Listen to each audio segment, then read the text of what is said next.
হরে কৃষ্ণ ভক্তবৃন্দ, সমস্ত ভক্তবৃন্দ আমার প্রণাম গ্রহণ করবেন। সমস্ত ভক্তবৃন্দের চরণে আমার কোটি কোটি প্রণাম। আর আজকে শ্রীমদ্ ভাগবতের 7 নম্বর শ্লোক নিয়ে, শ্রীমদ্ ভাগবত মাহাত্ম্যের 7 নম্বর শ্লোক নিয়ে চলে এসেছি। আজকে 7 নম্বর শ্লোকের অধ্যয়ন হবে। আপনারা সকলে মনোযোগ সহকারে শ্রবণ করুন। এই 7 নম্বর শ্লোকে বলা হয়েছে, শ্রেয়সাং যদ ভবেৎ শ্রেয় পাবনানাং চ পাবনম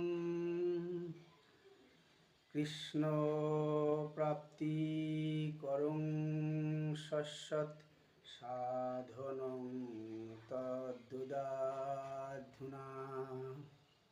শ্রেয়সাং যদ ভবেৎ শ্রেয় পাবনানাং চ পাবনং কৃষ্ণ প্রাপ্তি করং শশ্বৎ সাধনং তদ্দুদাধুনা।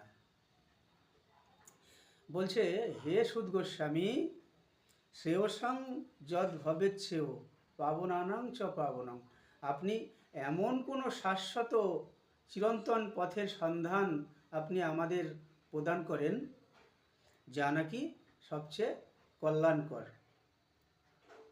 সেই কল্যাণকর পথের সন্ধান আপনি আমাদের দেখান,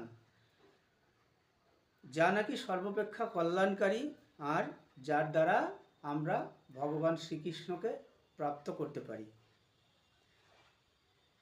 তা এই জগতে সবচেয়ে কল্যাণকর কি ভক্তগণ? জগতে এই 84 লক্ষ যোনিতে ভ্রমণ বলছে খুব কষ্টকর। আমরা অনেক ভাগ্যের কারণে এই মানব জন্ম পেয়েছি।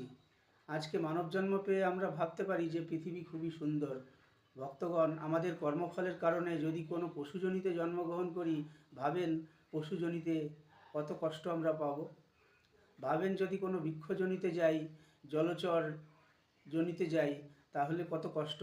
এই 84 লক্ষ জনিতে ভ্রমণ, আজকে পূর্বজন্মে কোনো সৌভাগ্যের কারণে আমরা আজকে মানবজনিতে জন্মগ্রহণ করেছি, কিন্তু কোনো পাপের ফলে যদি আবার চলে যাই সেই সমস্ত জনিতে, তাহলে কত কষ্ট। আবার সেই 84 লক্ষ জনি ভ্রমণ করে তারপরে আমাদের আবার মানবজনিতে জন্মগ্রহণ করতে হবে। সুতরাং সেই শাশ্বত পথের আমাদের সন্ধান দেন যা নাকি সর্বাপেক্ষা মঙ্গলকর, যার দ্বারা আমরা ভগবান শ্রীকৃষ্ণকে পেতে পারি, যার দ্বারা আমরা এই 84 লক্ষ জনিতে আমাদের আর কষ্ট পেতে হবে না, আমরা একবারে তার ধামে গমন করতে পারি। আমাদের সেই শাশ্বত পথেরই সন্ধান দেন। সুদ গোস্বামীকে এই জিজ্ঞাসাই করেছে যে আমাদের সেই শাশ্বত পথের সন্ধান দেন। তা বন্ধু, 7 নম্বর শ্লোকের অর্থ আজ এখানেই সমাপ্তি। হরে কৃষ্ণ কৃষ্ণ কৃষ্ণ হরে হরে, হরে রাম রাম রাম হরে হরে। সকল ভক্তবৃন্দের চরণে আমার কোটি কোটি প্রণাম।